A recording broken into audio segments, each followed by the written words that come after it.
Hariom student, standard 8 subject English 1 એમાં revision વાળું unit આપણે કન્ટિન્યુ કરીએ. લાસ્ટ વિડીયોમાં આપણે એક્સરસાઇઝ 6 જોઈ ગયા હતા અને એક્સરસાઇઝ 7 માં બે પાર્ટ છે. પહેલામાં શું છે, આપણે પેરેગ્રાફ રીડ કર્યો, એના ટ્રાન્સલેશન કર્યું અને હવે આજે આપણે એના ક્વેશ્ચન આન્સર કરવાના છે. ઓકે, તો જો હું તમને થોડુંક રિવિઝન કરાવી દઉં. આપણે સેકન્ડ ચેપ્ટર આવતું હતું નંદિતા વાળું, એના જેવું છે થોડું. ઓકે, કે એક સ્કૂલ છે, એની અંદર એક કોમ્પિટિશન યોજાયું છે. બરાબર, કોમ્પિટિશન સ્કૂલનું નામ લખ્યું અને મંથન કરીને એક સ્ટુડન્ટ છે, એ કોણ છે તો કે એન્કરિંગ છે, જે એન્કરિંગ કરે છે અને ક્વેશ્ચન આન્સર પૂછે છે. ઓકે, પછી પ્રિયા કરીને સ્ટુડન્ટ છે, એ કોણ છે તો કે સ્કોરર હતી. ધેટ મીન્સ કે જે સ્ટુડન્ટ પાર્ટિસિપેટ થયા છે એના માર્ક્સની એ દેખરેખ રાખે. અને હિરેન કરીને સ્ટુડન્ટ છે, એ કોણ હતો તો કે ટાઈમ કીપર, એ સમયનું દેખરેખ રાખે. તો અમુક ક્વેશ્ચન આન્સર માટે એ લોકોને 30 સેકન્ડનો ટાઈમ મળે, અમુકમાં એ લોકોને 1 મિનિટ એટલે કે 60 સેકન્ડનો ટાઈમ મળે અને અમુક બઝર રાઉન્ડ હોય. તો ધારો કે 5 ટીમ હોય તો કોણે પહેલું બઝર દબાવ્યું છે તે બધું જે જોવાનું કામ કોણ કરે તો કે હિરેન કરે. ઓકે, ચલો હવે ક્વેશ્ચન પેજ નંબર 44 ઉપર સ્ટાર્ટ કરજો સ્ટુડન્ટ. ઓકે, ચલો first, what is the competition about? તો ગુજરાતી શું થાય આનું, પછી આપણે આન્સર લખીએ. દરેકમાં પહેલા તમારે ટ્રાન્સલેશન કરવું જરૂરી છે. બરાબર, તમને અત્યાર સુધી જેટલા બી મેં વિડીયો આપ્યા દરેકમાં હું તમને ટ્રાન્સલેશન કરીને સમજાવતી હતી. તો ચલો બોલો ગુજરાતી. સ્પર્ધા ક્યાં યોજાઈ હતી? ના ના ના, ક્યાં યોજાઈ હતી એવું નથી. એબાઉટ નો મતલબ શું થાય બોલો? ના, એ તો ઓલમોસ્ટ કહેવાય. ઓલમોસ્ટ એટલે લગભગ. એબાઉટ બોલો. એ પાછળ આપ્યું છે ના થાય. ઓલમોસ્ટ એટલે લગભગ થાય. તમે પાછળથી જોઈને બોલો. અહીં ગુજરાતી એવું થાય કે સ્પર્ધા લગભગ શું હતી, તમે સમજો યાર. અને અંદર મેચ થાય છે. સ્પર્ધા લગભગ શું હતી થાય એવું તો હા બોલો. હા, તો શું થાય? સ્પર્ધા કોના વિશે છે? ઓકે, બોલો. This is a quiz competition. Quiz. હા, this is a quiz competition. બરાબર, અંદર આપણને ઉલ્લેખ નથી કર્યો પણ આ બધું જોઈને આપણને ખબર પડે. હું લખું છું બરાબર, આ બધું જોઈને ખબર પડે કે આ શું છે તો કે ક્વિઝ કોમ્પિટિશન. તો આન્સર શું આવશે? This is a quiz competition. બરાબર, આ શું છે તો કે સવાલ જવાબની સ્પર્ધા છે પણ ક્વિઝ કોમ્પિટિશન એવું લખાય. ઓકે, ચલો લખી દઈએ. પાછળથી જોઈને બોલવાનું, મેચ થતું હોય ના થતું હોય.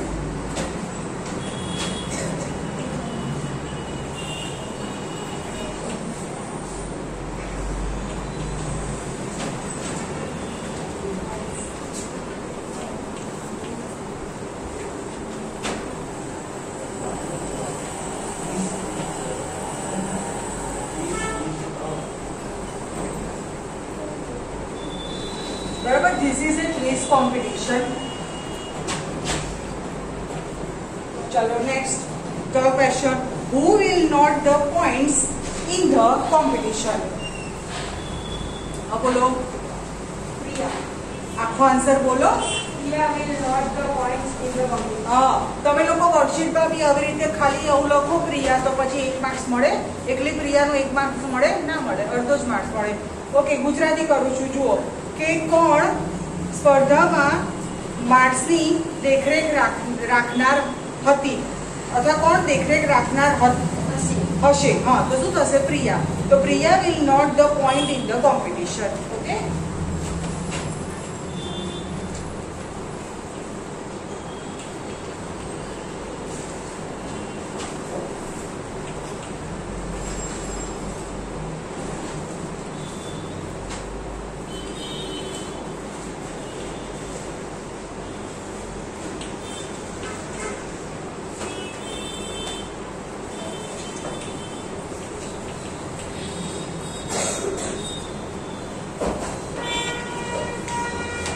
ચલો next number 3, find out the opposite of silent from the passage.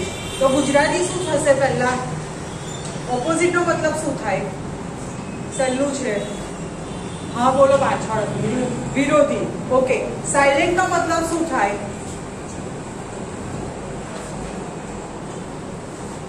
હા બોલો.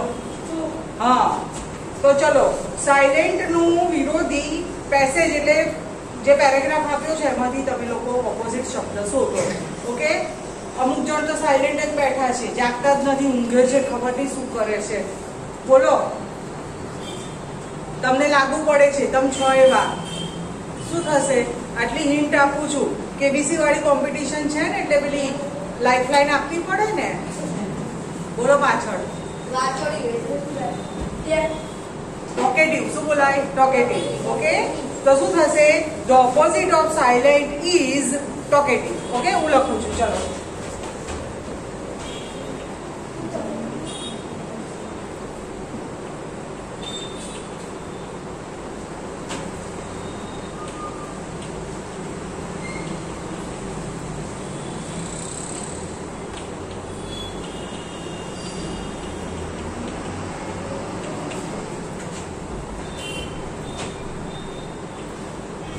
અને આગળના વિડીયોમાં સ્ટુડન્ટ આપણે જોઈ ગયા ટોકેટિવ નો મતલબ બી મેં અહીંયા લખ્યો. તો શું થાય? વાતોડિયું, જે બહુ બોલ બોલ કરતું હોય અથવા તો બોલકડું.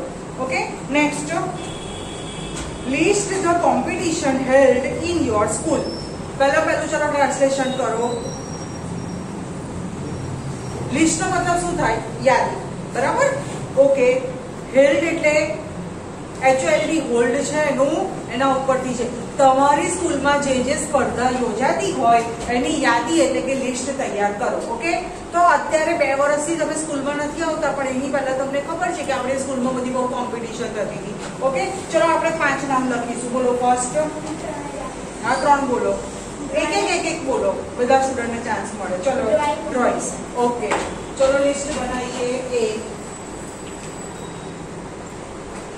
ડ્રોઈંગ. Okay, second. ચલો, કોણ બોલશે? બોલો.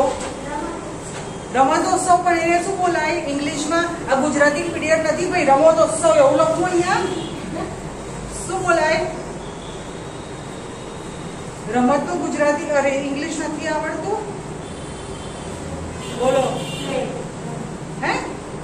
પ્લે એટલે તો રમવું થાય, તો ક્રિયા થઈ. હા, બોલો. સિંગિંગ. અરે યાર, રમતનું પૂછું છું કે ગેમ અથવા તો શું કરીશું? સ્પોર્ટ્સ કરીશું. ઓકે, તો સ્પોર્ટ્સ ડે એવું લખીશું. ઓકે, તમને ખબર છે 26મી જાન્યુઆરી પછી બીજા દિવસે આપણે પેલા ગ્રાઉન્ડમાં સ્પોર્ટ્સ ડે યોજાતો હતો. ઓકે, હા, સ્પોર્ટ્સ ડે. ચલો નેક્સ્ટ. હા, બોલો. Independence day. પણ એ કોમ્પિટિશન ના કહેવાય. આપણે શું કીધું છે? એક મિનિટ. ઇન્ડિપેન્ડન્સ ડે માં તમને કોમ્પિટિશન પ્રાઇઝ મળે? ના, એ તો ખાલી આપણે એમ જ કરતા હતા. એક મિનિટ, બીજા સ્ટુડન્ટને ચાન્સ આપો. બોલો. શું કહે છે? પ્રોજેક્ટ. ના, એ ના લખાય. હા, બોલો. શું? ક્રાફ્ટ. હા, લખાય. ક્રાફ્ટ લખાય. ક્રાફ્ટ વર્ક એમ લખીશું. ક્રાફ્ટ. ઓકે, એક મિનિટ. બોલો. Dance competition. હા, એ આપણે યોજતા હતા.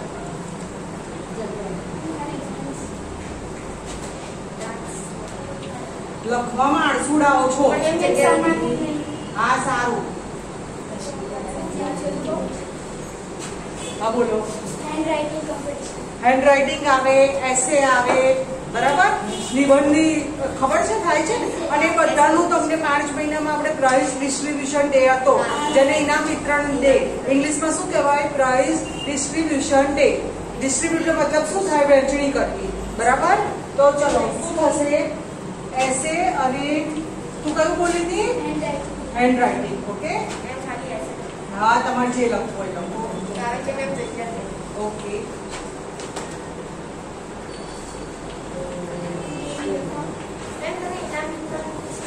Price distribution. પ્રાઇઝ એટલે ઇનામ, ડિસ્ટ્રીબ્યુટ એટલે વહેંચણી કરવી. બરાબર? Prize distribution day. ઓકે, ચલો next question 5. Have you won any competition? શું તમે કોઈ સ્પર્ધામાં જીત્યા છો? તો આ દરેક જણ પોતાના માટે લખો, ભલે જીત્યા હોય કે ના જીત્યા હોય. બોલો, કઈ સ્પર્ધામાં જીત્યા છો? હા, બીજા ધોરણમાં. બોલો, ઊભા થાવ. સરસ. બોલો. હેન્ડરાઇટિંગમાં. ઓકે, તમે જે પણ માં જીત્યા હોય એમાં લખો. અને કશું યાદ ના આવે તો લખી દો કે સ્પોર્ટ્સ ડે. બરાબર? કેમાં અમે જીત્યા છે. ઓકે, હું અહીંયા એક્ઝામ્પલ માટે લખું છું. ઇલેક્યુશન ડે, ઇલેક્યુશન ડે, વક્તૃત્વ સ્પર્ધાની ઇલેક્યુશન ડે કહેવાય. બરાબર. બીજું કશું યાદ આવે તો પૂછો, હું કહીશ. યસ આઈ બોર્ન ઇન, તમારે જે બી લખવું એ લખજો. બરાબર. ડ્રોઈંગ કોમ્પિટિશન, શું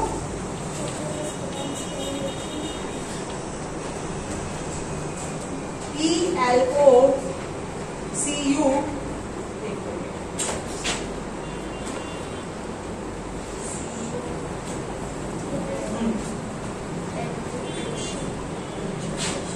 એજ્યુકેશન ને ઇલેક્યુશન. એજ્યુકેશન નો મતલબ થાય ભણતર.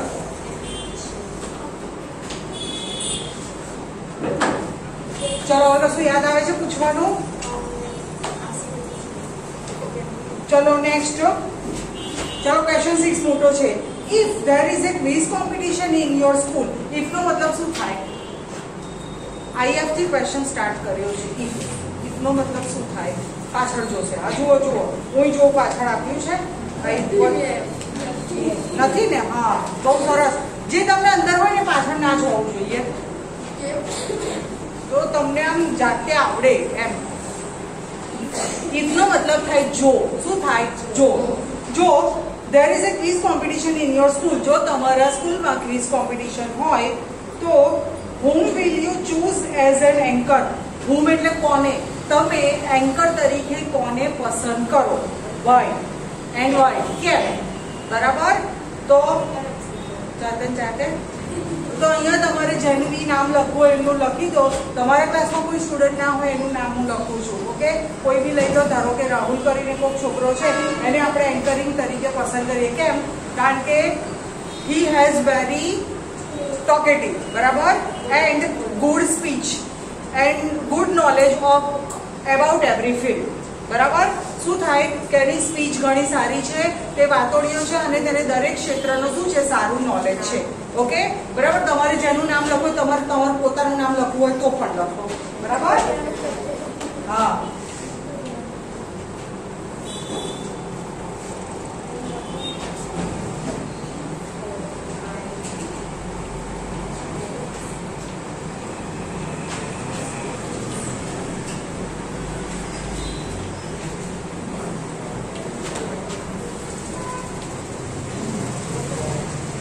બોલતા નહીં.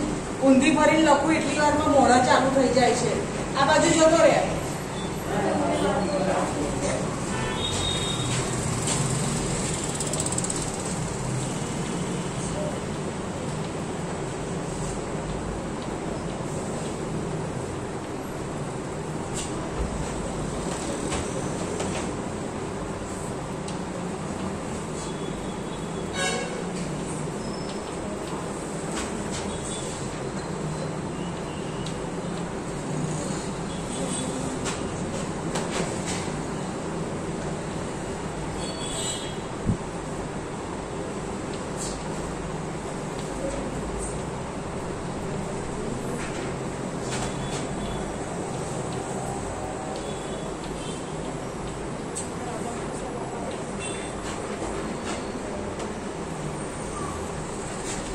ઓકે, કશું ના ખબર પડે તો પૂછજો.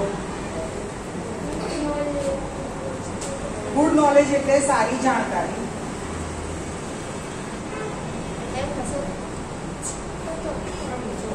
હું નીચે ઉતરી જાઉં છું 2 મિનિટ.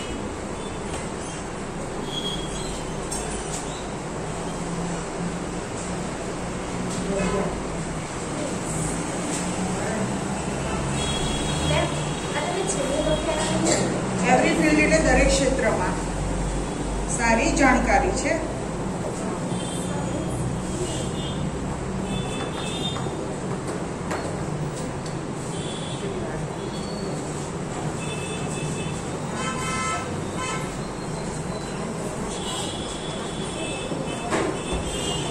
ચલો એક્સરસાઇઝ 8.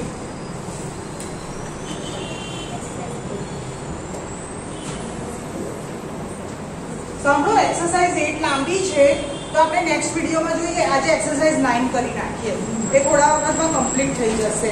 ઓકે, નેક્સ્ટ વિડીયોમાં આપણે એક્સરસાઇઝ 8 જોઈશું. હા હું રીડ કરું છું પછી આપણે કહું તમને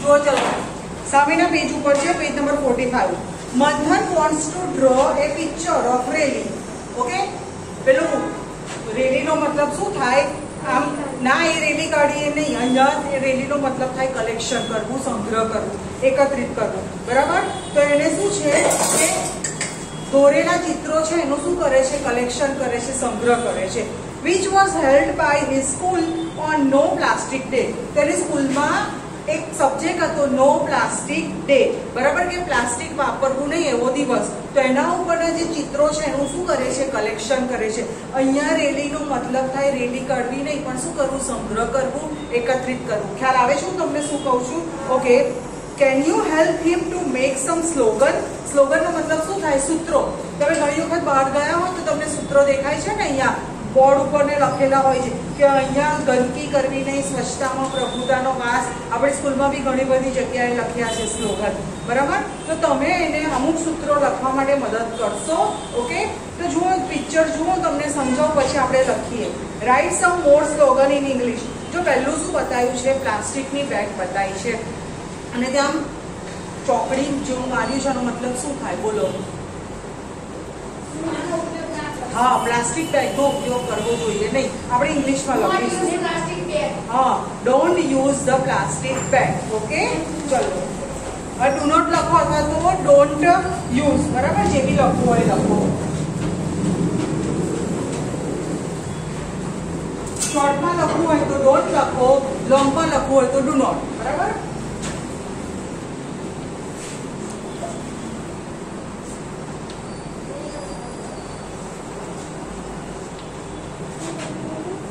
એક સેકન્ડ સમજાવવા તો 2 મિનિટ પછી બીજું શું છે આ બોલો do not use plastic things plastic things અથવા તો મટીરીયલ જે બી લખો થિંગ્સ એટલે વસ્તુ મટીરીયલ એટલે બી વસ્તુ જે પણ થાય બરાબર જો જુદી જુદી વસ્તુઓ બતાવી છે ખ્યાલ આવે છે બધાને ઓકે વચમાં આપણે ગવર્મેન્ટ એવું કરેલું કે પ્લાસ્ટિક પર બેન્ડ આવી ગયું તો પણ પાછું એઝ ઇટ ઇઝ પાછું સ્ટાર્ટ થઈ ગયું બરાબર આમ તો પ્લાસ્ટિક ખરાબ જ કહેવાય ખાસ કરીને ગરમીમાં ઓકે એનો યુઝ કરવો જોઈએ નહીં તમે હું જોઉં છું અમુક સ્ટુડન્ટ સ્કૂલમાં નાસ્તા લઈને આવે છે ને તો એ પણ પ્લાસ્ટિકના ડબ્બામાં લઈને આવે છે સ્ટીલના ડબ્બામાં જ નાસ્તા લાવવાના બરાબર પ્લાસ્ટિક સારું ના કહેવાય ઓકે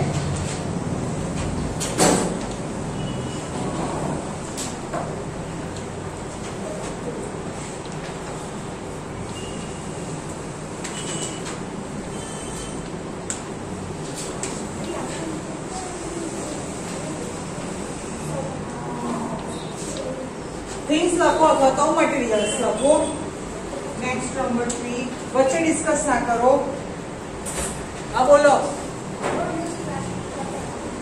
આ બોટલ નથી તો આપણે સિક્વન્સમાં જાઓ હા બોલો don't use plastic glass હા આ ગ્લાસ છે બરાબર okay don't use plastic glass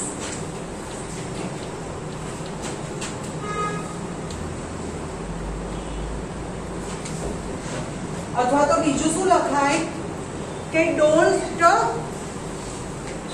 શું લખીશું don't drink from plastic glass એટલે પ્લાસ્ટિકના ગ્લાસમાંથી પીવો નહીં ગમે તે ચા હોય કોફી હોય પાણી હોય ઓકે હું લખી દઉં છું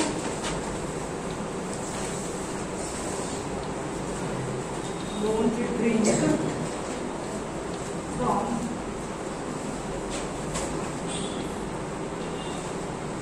પ્લાસ્ટિક ગ્લાસ તમે જો ઘણી વખત બહાર ચા પીવા જાઓ તો પ્લાસ્ટિકના ગ્લાસમાં આપે છે બરાબર એ ઓકે ના કહેવાય આપણા ઘરે આપણે જે યુઝ કરીએ એ મટીરિયલ કયું કહેવાય ખબર છે ચાઇના માટીમાંથી બનેલું હોય તમે નામ સાંભળ્યું છે તમારા મમ્મીને પૂછી જોજે ખબર હોય આપણે હા એ ચાઇના નહીં આ ચાઇના માટી છે મેડ ઇન ચાઇના નહીં તમે ચા કોફી કે દૂધ જે બી પીતા હોય એની અંદર આપણે જે કપનો યુઝ કરીએ છીએ એ ચાઇના માટીમાંથી બનેલું હોય એ આપણને નુકસાન ના કરે અથવા તો સ્ટીલના ગ્લાસમાં પીવો તો પણ વાંધો ના આવે કાચમાં પીવો તો પણ વાંધો ના આવે ઓકે ચલો નેક્સ્ટ છે હા બોલો Don't use plastic polythenes. હા પોલિથીન્સ ઓકે અથવા તો પ્લાસ્ટિક બેગ લખો તો પણ ચાલે પોલિથીન હા okay don't use plastic bags. Bags તો આવી ગયું ને? હા.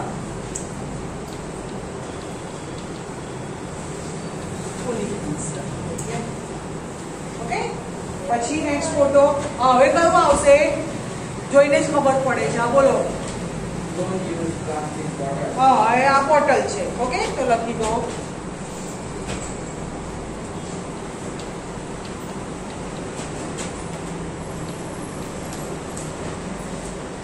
અને એક લાસ્ટ છે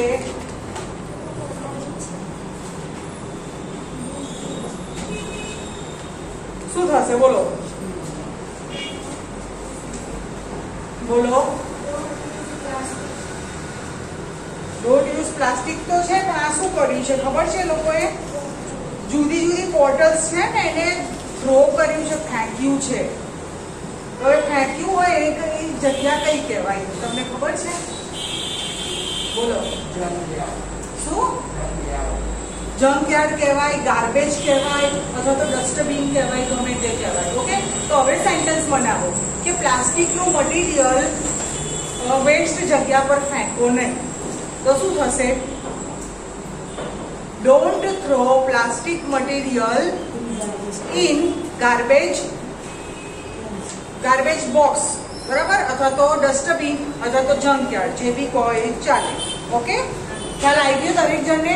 છેલ્લા પિક્ચરમાં એ લોકો એવું બતાવ્યું છે કે પ્લાસ્ટિક તમે આવી રીતે કોઈ બી જગ્યાએ આમ જુઓ, 2 મિનિટ ગાડાની જેમ લગભગ ના કરો, પહેલા સમજો. તમે જર્ની કરવા જાઓ અને ધારો કે અહીંથી 2-2.5 કલાકનો રન હોય ને બાય મિસ્ટેક કદાચ તમે તમારું પાણીની બોટલ ભૂલી ગયા, તો રેલવે સ્ટેશન કે બસ સ્ટેન્ડ હોય તો ત્યાં ખબર છે પાણીની બોટલવાળા આવતા હોય. બાય પ્લેનમાં જાઓ તો એવો કોઈ પ્રોબ્લેમ નથી, કારણ કે પ્લેનમાં તો બધું આપે. જેવા તમે બેસો, સીટ બેલ્ટ બાંધો, તરત પાણીની બોટલ લઈને આવી જાય. કદાચ કોઈ પ્લેનમાં ગયું હોય તો કોઈને ખબર હશે. અને પછી તમને કોલ્ડ ડ્રિંક આપે, પછી કંઈક ખાવાનું આપે, એનર્જી ડ્રિંક આપે, ઘણું બધું. એટલે પ્લેનમાં તો તમારે કશું લઈ જવાનું એલાઉ હોય ને, કારણ કે જરૂર બી ના પડે, ત્યાં તમને આપતા હોય.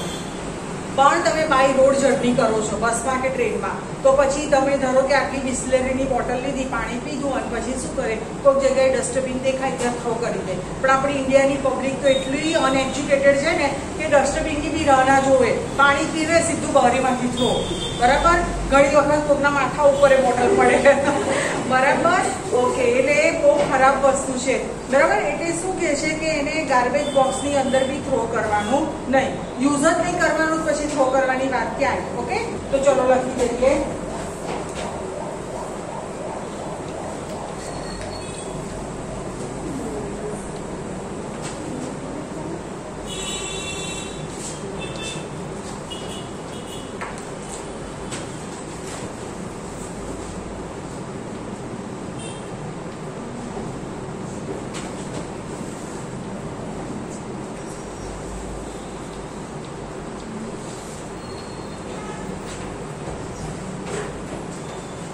ઓકે સ્ટુડન્ટ, તો અહીંયા